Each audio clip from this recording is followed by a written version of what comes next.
Ever since the day that you went away, you've been sending flowers to me, flowers to me, flowers to... Hey guys, it's me Victoria. Welcome back to my channel. Today is April 13, 2022 and it's actually the first day of my internship at PwC. So, I decided na isama kayo sa onboarding day 1 ko for you to at least have an idea kung lalo na sa mga incoming 4th year students. I think required talaga mag-OJT. Yun. So, ayan. Para ka-idea, diba? Ayan. Papakita ko lang naman sa inyo kung ano yung mga gagawin namin. Hindi naman literal, pero kung ano yung mga parang ganun. And then, ano ba? So, today kasi, meron kaming dalawang meetings. Morning and afternoon session. So, 9 AM to 12 PM and then 3 to 6 PM. As for my outfit, ayan, white polo collar shirt ng Uniqlo. And, naka-boxer lang ako pambaba. Hindi naman kita, so hayaan na, diba? So anyway guys, just keep on watching kasi later on kapag matapos ko ng maaga yung mga gagawin ko. At kung kakayanin ko pa na matapos tong video na to within the day, no?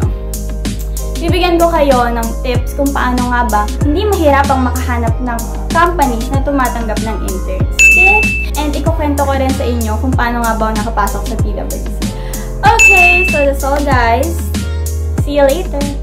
A few moments later.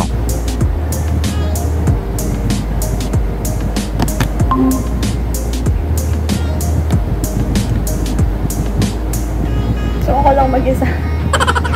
Meanwhile, good morning. What you're seeing in the screen is your attend code or your attendance for today. So this only applies to those who already have their laptop. Allow me to ask this question once again. As a new joiner, what can you do to increase your trust quotient? Allow me to listen your insights or your answers to this question. So I'm giving you a minute or so to answer it via chat again. Respect with one another. What else? Hello.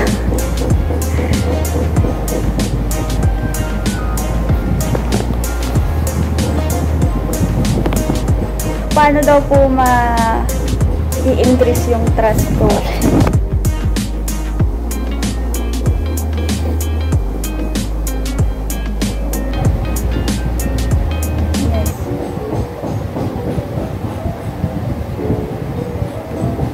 Naniniwala din naman po ako na nagsisimula po talaga sa sarili mo. Like, kung hindi ka naniniwala sa sarili mo, paano ka papaniwalaan na ibang tao? Opo.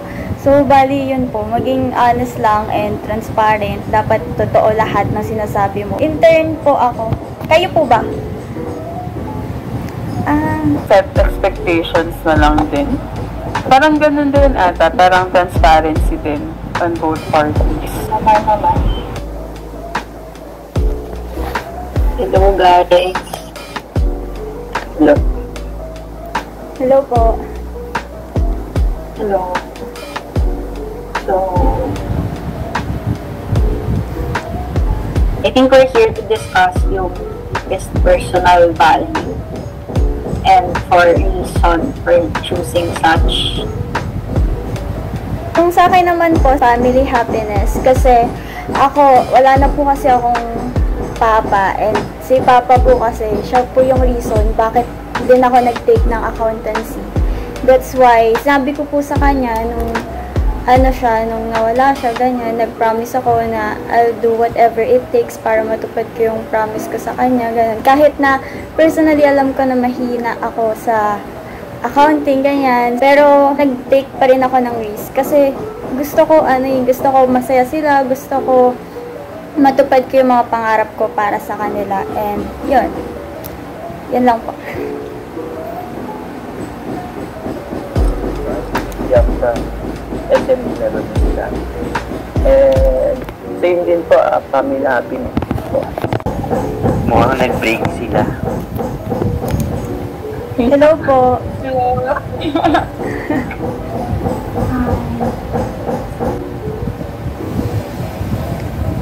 Victoria. Haba kasi ang pangalan ko eh, Victoria na.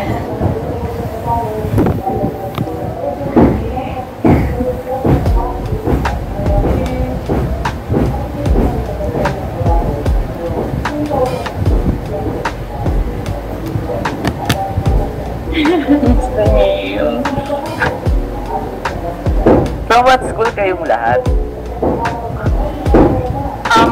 From Blaston. Yeah. Okay, si Victoria. From PUP po ako. Sa PUP. Okay. Medyo awkward po sa part na, alam mo yun, na yung mga kaklase mo hindi mo pa nakikita sa personal. Kahit na, yun.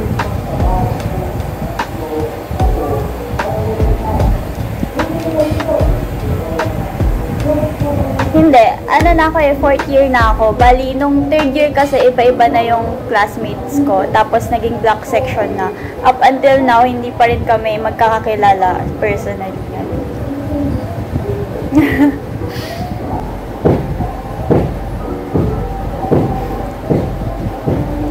Uy, congrats po!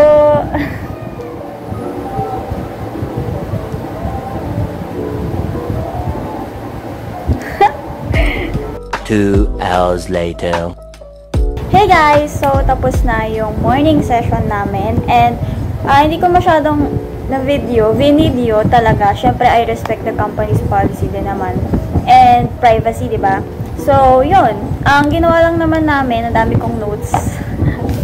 So, yun, nagpakilala, ganon, expectations, and then, ayun, nakilala namin yung iba't ibang mga kasama namin. Bali, halo-halo pala kami dun, guys. Merong employees, merong staff, meron ding interns. So, yun, halo-halo. And meron din sa breakout rooms, meron ding mga kakapasa lang na lawyers. Like, grabe, nakaka-proud, nakaka-amaze. Yun, share ko lang. So, yun lang naman yung ginawa namin. Kwentuhan, and then, yung mga tanong and about the company. And, yun. So, later, meron din kaming meeting sa afternoon session naman. It's around 3 to 6 p.m. And, hindi ko sure kung mabivideohan ko pa yun. Kasi, nung videohan ko kanina, ang hassle pala. Like, iniisip ko yung, yung vlog. Tapos, iniisip ko rin yung, yung sa meeting. So, baka mag-focus na lang ako later, and then balikan ko na lang kayo later right after ng task namin or ng meetings namin. As promised, I'm going to give you some tips on how to find companies na mapag-OJT. A few inches later. We crave for problems. We're all problem solvers. We always seek out answers. We find solutions. And as we say, and again, you are now part of this community. You are now part of the community of problem solvers. And apart from that, we always strive to bring the highest quality to everything that we do here in the world. We deliver the highest quality of integrity.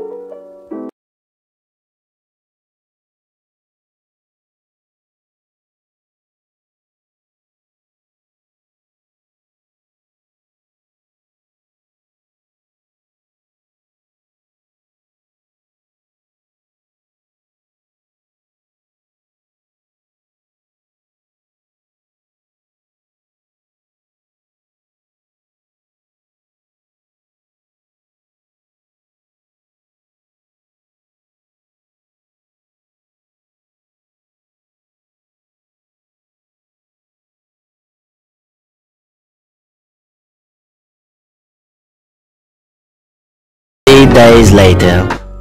Hey guys! So today is April 17, 2022, and it's actually Easter Sunday. At ayun nga, muling pagkabuhay, no? Ibig sabihin guys, for me, I think new chances, new beginnings, diba? There's hope, diba? Yeah, so ayun. And nga, first of all, apologies if I was not able to continue yung vlog nung onboarding day 1. Kasi after nung meeting, borlogs agad ang ating yung girl. As in, ganon. So, ayun nga. Ngayon na lang ulit ako nakapag-vlog kasi naging busy rin ako nung Thursday until Saturday.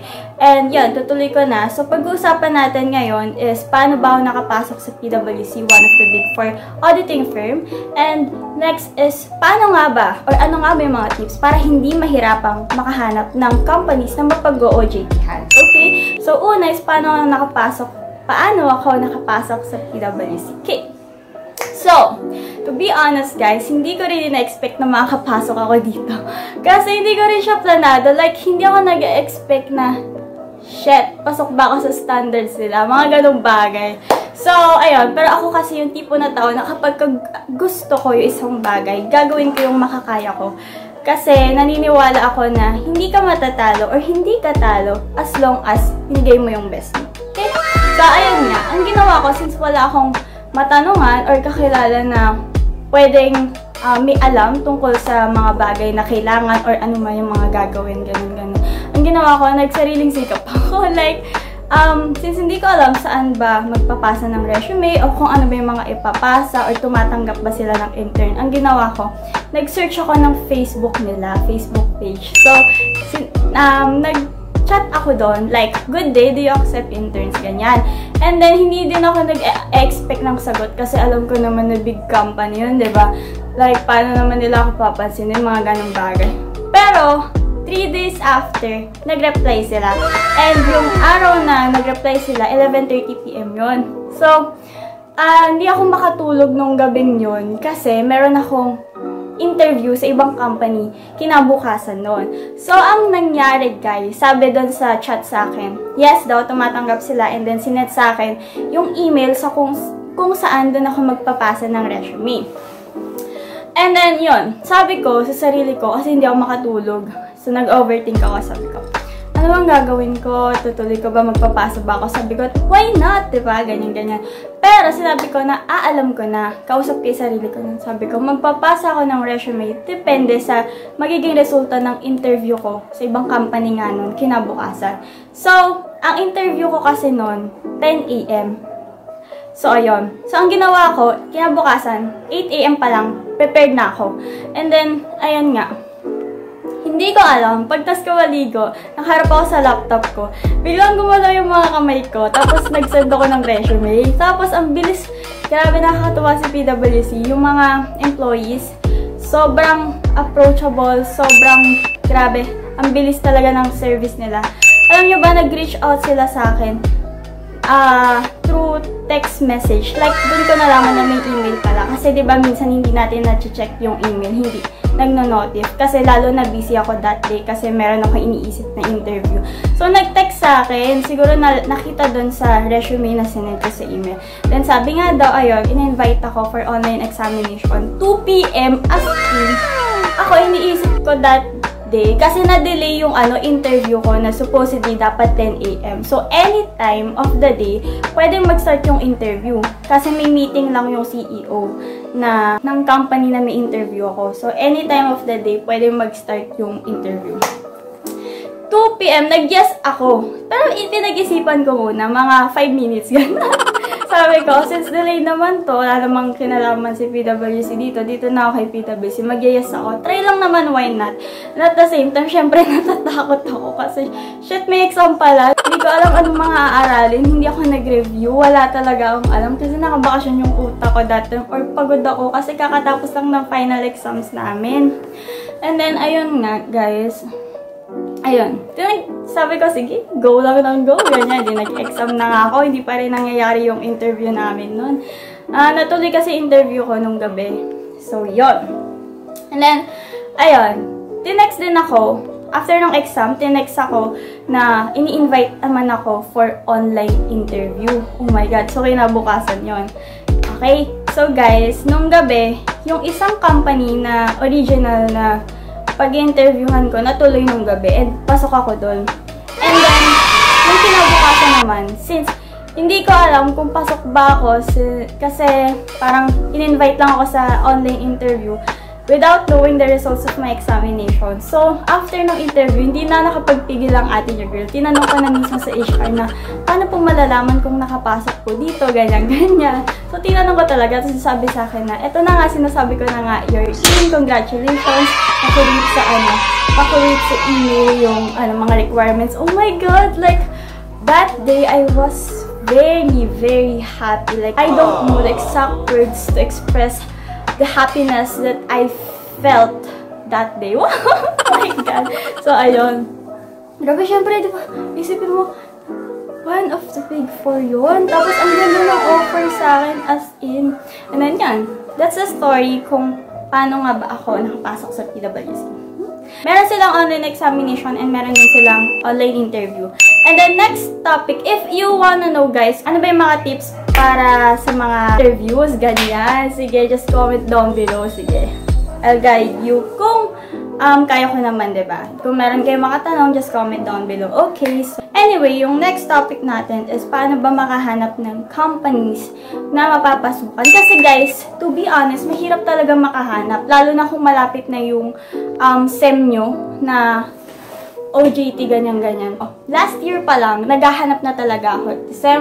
November, December. I even asked my classmates, my friends na, uy, hanap na tayo ng mga companies, may alam ba kayo, ganyan-ganyan. And then sila, sige, go. So ako, naghanap talaga ako kasi ako yung tipo ng taong kahit ang tagal pa ng deadline o ang tagal pa ng happenings. So kumbaga in short, hindi pa problema, pero pinoproblema ko na. So last year pa lang talaga naghahanap na ako ng companies na mapapasukan. And then, paano nga ba? Sa Facebook, sulitin na natin ang ating pagiging babad sa social media, diba? So, naisip ko, search ako doon mga OJT, mga accounting interns, mga yan. Companies looking for accounting interns. Tapos, ayun, may mga lumabas ng mga groups, ganyan. Yung mga groups na kung saan students lahat naghahanap ng OJT na mapapasukan. So, sumali ako sa lahat ng yun. And then, inisa-isa ko, hindi naman sa inisa-isa. Siyempre, nag-scroll ako ng nag-scroll. Tinignan ko kung meron bang pasok sa akin, ganon, match sa akin sa description role na ayun, na hinahanap nila yung mga ganong bagay. So, syempre, titignan nyo muna first kung legit ba yung company. Kasi baka mamaya scam yan. Syempre, baka mamaya scam yan, magpasa kayo ng mga personal information nyo, edi lagot, diba? Mga ganong bagay. So, syempre, check nyo muna. And then, yun, titignan nyo kung naghahanap pa sila ng posisyon na hinahanap nyo. Mga ganon. Na fit sa inyo. Okay? So, ayan lang naman. Sali kayo sa mga group sa Facebook. And then, check nyo muna yung companies bago kayo mag-send ng resume or CVs. Nung naghahanap ako ng companies noon, last year, merong natanggap ako dun sa 2 in-applyan ko. And that time, sabi ko, shit, grabe. Parang ang laki ng parang tinik na natanggal sa aking dibdib. Kasi syempre sabi ko, hindi na ako mamamblema, may company na mapapasukan. Hindi lang ako, ganon.